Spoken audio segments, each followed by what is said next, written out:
আমরা 10 মিনিট আগে যদি আমরা উঠি, 10 মিনিট যদি আমরা ওযু করি আর 2 রাকাত 3 রাকাত 4 রাকাত যদি আমরা নামাজ আদায় করি, তাহলে এই 3-4 রাকাত আমাদের জন্য কেমন লাইফ হয়ে যাবে। রাস্তি বলি সুবহানাল্লাহ সুবহানাল্লাহ। আর না হলে সেহরি খাওয়ার সময় আছে বা 10 মিনিট 5 মিনিট সময় আছে, আমরা চাই নামাজ দাঁড়িয়ে ঘরের মধ্যে 2 রাকাত 3 রাকাত নামাজ পড়ার চেষ্টা করব। যদি আমরা এভাবে পড়তে পারি, এই কদরের রাত আমাদের কাছ থেকে চলে যাবে না।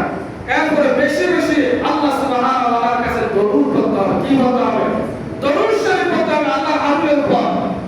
আল্লাহর হাবিব সাল্লাল্লাহু আলাইহি ওয়াসাল্লাম একদিন মিম্বরের মধ্যে খুতবা দেওয়ার জন্য মিম্বরে উঠেছিলেন। মিম্বরের তিনটি ত্বকের মধ্যে প্রথম ত্বকে যখন তিনি পা দিলেন, প্রথম ত্বকে পা দেওয়ার সাথে সাথে আল্লাহ হাবিব বললেন আমিন। দ্বিতীয় ত্বকে পা দিলেন, আল্লাহ হাবিব বললেন আমিন। তৃতীয় ত্বকে পা দিলেন, আল্লাহ হাবিব বললেন আমিন। সাহাবায়ে কেরাম চুপ হয়ে গেলেন। এরকম তো আমার নবী কখনো করে নাই, এরকম তো কখনো করে নাই। প্রতিদিন জুমার সময় বা খুতবা দেওয়ার সময় বা অন্যান্য সময় আমাদেরকে নসিহত করার সময় যখন খুতবা মিম্বরের মধ্যে উঠে তখন আমিন আমিন বলে নাই। আজকে আমিন আমিন কেন বলবো? নামাজ শেষ করে আল্লাহ রাসূল সাল্লাল্লাহু আলাইহি ওয়াসাল্লাম সাহাবায়ে কেরামদেরকে দিকে মুখ করে যখন তাকালেন, সাহাবায়ে কেরাম জিজ্ঞেস করলেন, ইয়া রাসূলুল্লাহ, আপনি তো এমন কাজ কখন করেন নাই। এটা মিম্বরে ওঠার সময় প্রথম ত্বকে যখন পা দিলেন তখন আপনি আমিন বললেন, দ্বিতীয় ত্বকে পা দিলেন তখন আপনি আমিন বললেন, তৃতীয় ত্বকে পা দিলেন তখন আপনি বললেন। আমরা দৃশ্যটা বুঝতে পারলাম না। আল্লাহ রাসূল বললেন, ওমর সাহাবায়ে কেরাম শুনো, প্রথম ত্বকে যখন আমি পা দিলাম তখন জিবরাইল আলাইহিস সালাতু ওয়াস সালাম এসে আমার কানে কানে বলতেছিলেন, ইয়া রাসূলুল্লাহ, ইয়া হাবিবাল্লাহ, রমজান মাস পাওয়ার পরে যে ব্যক্তি নিজের গুনাহ মাফ করতে পারল না, সে ব্যক্তি ধ্বংস হয়ে যায়। তখন আমি বললাম আমিন। আমার সাথে সাথে ফেরেশতারা বললেন আমিন। আওয়াজ দিয়ে বলেন আলহামদুলিল্লাহ। ফেরেশতাও একসাথে আল্লাহর হাবিবের সাথে আমিন বললেন, আর আল্লাহর হাবিবও প্রথম থেকে ভালোবাসার সাথে সাথে আমিন বলেন। যারা রমজান শরীফ পাওয়ার পরে নিজের গুনাহ মাফ করতে না পারল, রমজান শরীফ পাওয়ার পরে নিজের গুনাহ মাফ করতে না পারল, নিজের গুনাহ মাফ কিভাবে করা হবে? রমজান শরীফ আসার পরে কিছু মানুষ রমজান যে আসছে তার কোনো খবর নেই, আছে কি এরকম মানুষ?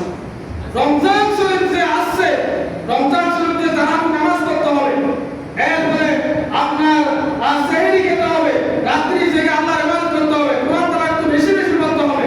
এবং কিছু মানুষ আছে তারা তাদের কন্যা কুরে এই কথা তাদের কন্যা প্রবেশ করে নাই। ঠিক কিনা বলুন? আমাদের সমাজে এমন মানুষ আছে রমজান শরীফ পুরো রমজান মসজিদের মধ্যে ভাব করে নাই। ঠিক কিনা বলুন? জুমার নামাজ পড়ে এমন মানুষও এই দুজনের জমিনের মধ্যে আসে, আমি নাম ধরে ধরে বলতে পারি। জুমার নামাজ পড়ে এমন মানুষ দুজনের যুগের মধ্যে আছে, তারা ঈদের নামাজ পড়তে কিন্তু সকাল সকাল চলে আসে। ঈদের নামাজ প্রথম কাতারে, আর জুমার নামাজও তারা কোনো খবর নাই। ঠিক কিনা বলুন? এরকম নামাজি আপনার আল্লাহর কোনো প্রয়োজন নাই। ঠিক কিনা বলুন?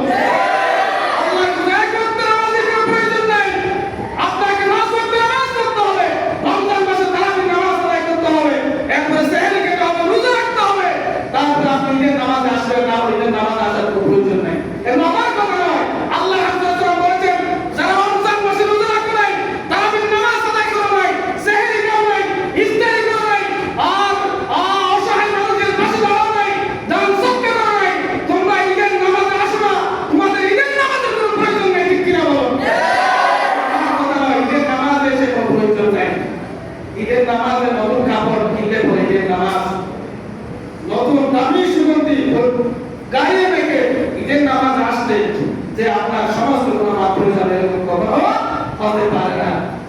এরকম কখনো হতে পারে না। হাজার অভ্যাসে হাজার ব্যস্ততার ভিতরে পুরো রমজান মসজিদে এসে অনেক মানুষ নামাজ আদায় করে। ঠিক কিনা বলুন? গুরুত্বপূর্ণ কাজ বাদ দিয়ে, অনেক অধিকাংশ মানুষ মসজিদে এসে নামাজ আদায় করেছেন। ফজরের নামাজ 1 কাতার 1.5 কাতার 2 কাতার মানুষ আলহামদুলিল্লাহ, 2 কাতার 1 কাতার মানুষ প্রতিদিন ফজরের নামাজ পড়ে। কিন্তু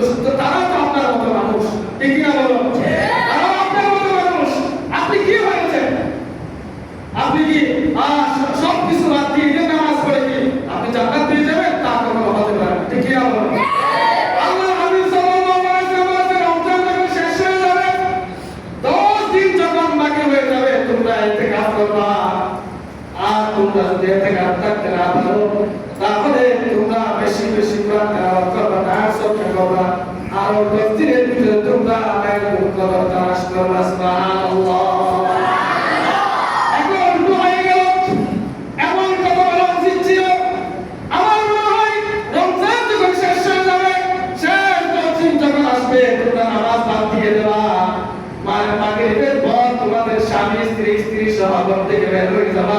ওই যে পূর্বাকার মাকে রেখে কাঁধের মধ্যে রেখে ঘুরে একটি সন্তান নিয়ে ঘুরে ঘুরে মাগরিব করবে এবং হাদিস বলা উচিত ছিল, ঠিক কিনা? মসজিদের মধ্যে প্রথমে মসজিদ বলা মানুষ ছিল, এখন শেষ তকদিরে এসে আর মুসল্লি ভাবছি না। মুসল্লি কোথায়? যখন রাস্তায় যখন বের করে দেখি গাড়ি যাচ্ছে, এদিকে কোথায়? মেলায় যাচ্ছে মানুষ, মেলায়। আল্লাহ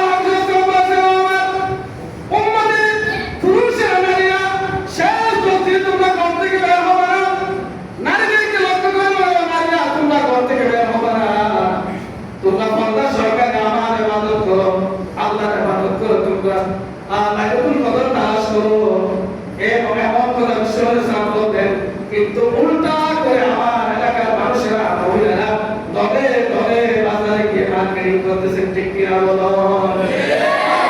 অসুবিধা নেই, পর্দার সরকার মার্কেট করে, মার্কেট না করলে এমন কথা বলছিল, মার্কেট করে। কিন্তু সময় নিয়ে যান, আপনি যে আসরের নামাজ পড়ে মার্কেটে চলে গেলেন, আপনার মাগরিব চলে গেল, এশা চলে গেল, তারাবি চলে গেল, আপনার বিতির চলে গেল, সব কিছু শেষ করে আপনি যখন 11টা 12টা 12:30টার সময় হলো আপনি ঘরে ফিরলেন, আপনার মতো কপাল ঘুরাবে কেউ হতে পারে না, ঠিক কিনা বলো? এমন কপাল ঘুরাবে কেউ হতে পারে না। আপনি তারাবি শেষ করে এশার জামাত শেষ করে আপনি আপনার সমস্ত রমজানের ইবাদত শেষ করে আপনি যে মার্কেটে সময়টা কাটিয়ে দিয়ে আসলেন, খবর আসছে যে উল্টোদাতে মার্কেট পুরুষেরা ঢোকার কোনো সুযোগ নেই, ঠিক কিনা বলো? পুরুষেরা ঢোকার কোনো সুযোগ নাই, মহিলা আর দোকানদার পুরুষ। অধিকাংশ ফেসবুকের মধ্যে দেখা যায় পুরুষেরা শাড়ি পরে কি করতেছে, মেয়েদের সামনে উপস্থাপন করতেছেন, আপা এই শাড়িটা আপনাকে খুব মানাবে। শাড়ি তার গায়ে পরে 3 পিস পরে, তার গায়ে পুরুষের গায়ে 3 পিস পরে মহিলাদের সামনে উপস্থাপন করতেছেন, আপা এটা আপনাকে খুব মানাবে। আমি বলছি আমাকেও মানিয়েছে। এরকম আমরা ফেসবুকের মধ্যে দেখতেছি, ঠিক কিনা বলো? ফেসবুকের মধ্যে দেখা যাচ্ছে পুরুষেরা শাড়ি পরে মহিলাকে দেখাচ্ছে, আর 3 পিস পরে মহিলাদেরকে দেখাচ্ছে। লজ্জা শরম কোথায়? মামুনরা তাদের সামনে গিয়ে এভাবে তারা মার্কেটিং করা আসতেছে, তাদের পরিবারের যারা স্বামী তাদের কিছু হবে না, আপনাদের হবে। সেই আপনার স্ত্রী আপনার মেয়ে আপনাকে জাহান্নামে নিয়ে যাবে, ঠিক কিনা বলুন? আপনি দয়ুস। আল্লাহ আযজা বলেন যে পুরুষ তার মেয়ে, তার স্ত্রী, তার বোন বেপরদা ছাড়িয়ে দিয়েছে, বেপরদা মার্কেটে যাওয়ার জন্য অনুমতি দিয়েছে, তিনি একজন দয়ুস। সে জান্নাতে সুগন্ধি হতে সে পাবে না, ঠিক কিনা বলো? হাদিসের কথা, জান্নাতের সুগন্ধি পাবে না। হাদিসের কথা আমার বানানো কথা না। হাদিস শরীফের মধ্যে বলেছেন যে ব্যক্তি তার মেয়েকে, তার স্ত্রীকে, তার বোনকে ঘর থেকে ছেড়ে দিল, বেপরদা মার্কেটিং করার জন্য অনুমতি দিল, তার মতো সে হলো একজন দয়ুস ব্যক্তি। সেই মহিলা, আপনার স্ত্রী, আপনার বোন, আপনার মেয়ে আপনাকে জাহান্নামে নিয়ে যাবে। রমজান শরীফটা আপনাদের ঘরের পরিবার থেকে